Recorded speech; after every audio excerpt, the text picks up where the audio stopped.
¿Puede una ideología llegar al punto de controlar incluso los pensamientos más íntimos de una persona?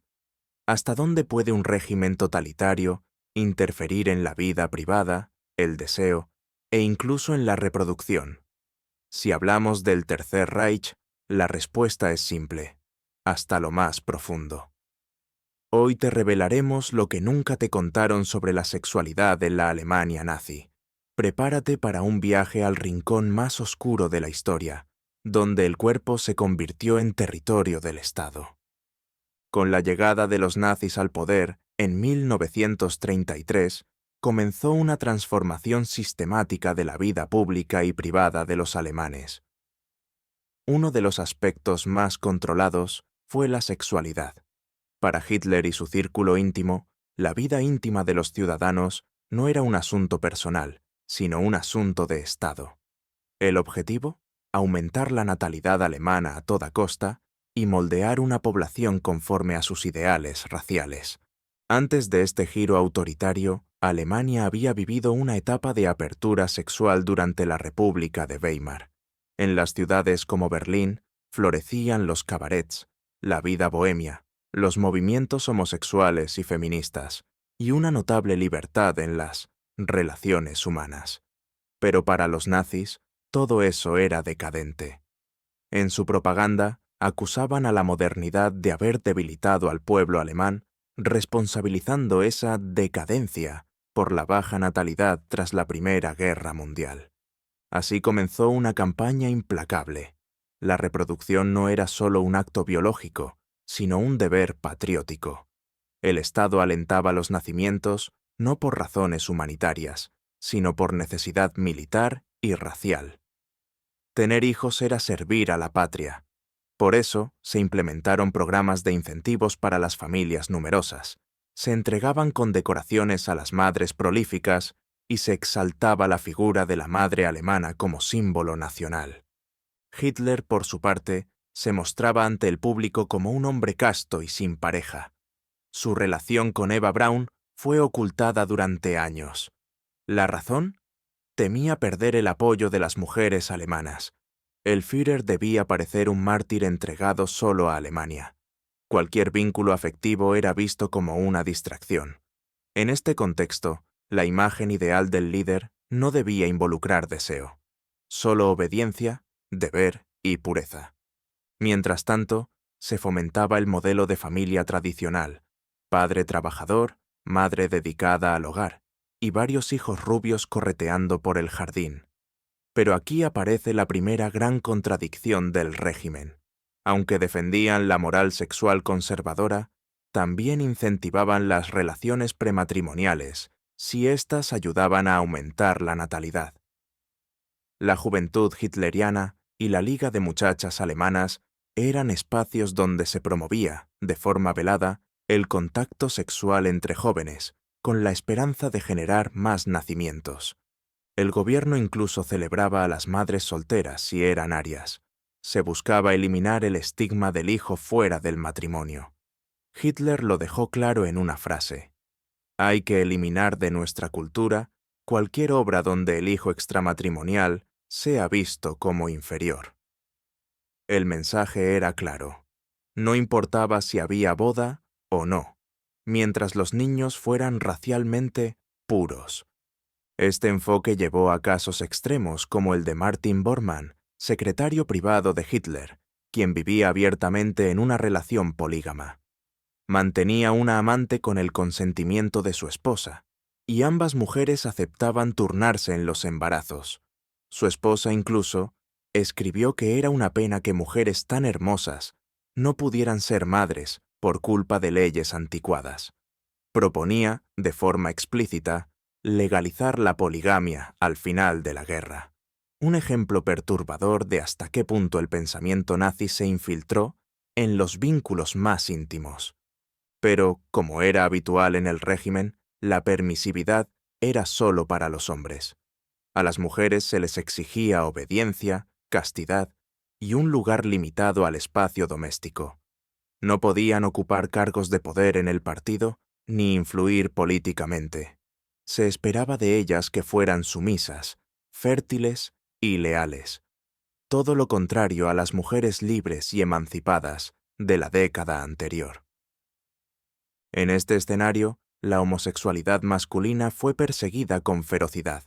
El régimen no solo la consideraba una enfermedad, sino una amenaza directa a su meta principal, la reproducción. Los hombres homosexuales eran identificados, arrestados, torturados y enviados a campos de concentración con un triángulo rosa en el uniforme. La Gestapo confeccionó listas con los nombres de los sospechosos y se organizaban redadas en bares y clubes. Durante los interrogatorios se los obligaba a delatar a otros. Así, la persecución se multiplicaba en un círculo de terror sin fin. El nivel de control fue tan extremo que el régimen promovió programas como Lebensborn, hogares donde mujeres arias eran seleccionadas para tener hijos con oficiales de las SS.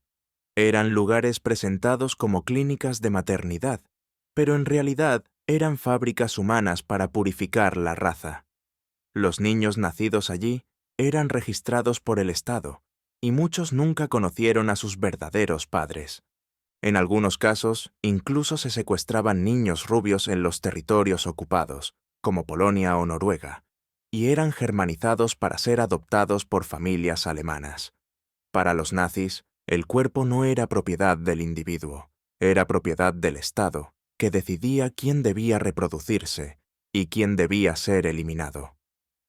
La sexualidad en el Tercer Reich no era solo una dimensión privada ni un asunto moral, era un instrumento político, y si en la primera parte vimos cómo se manipuló para aumentar la natalidad y controlar a la población, ahora toca entender las consecuencias humanas y sociales de esta distorsión del deseo, del amor y del cuerpo.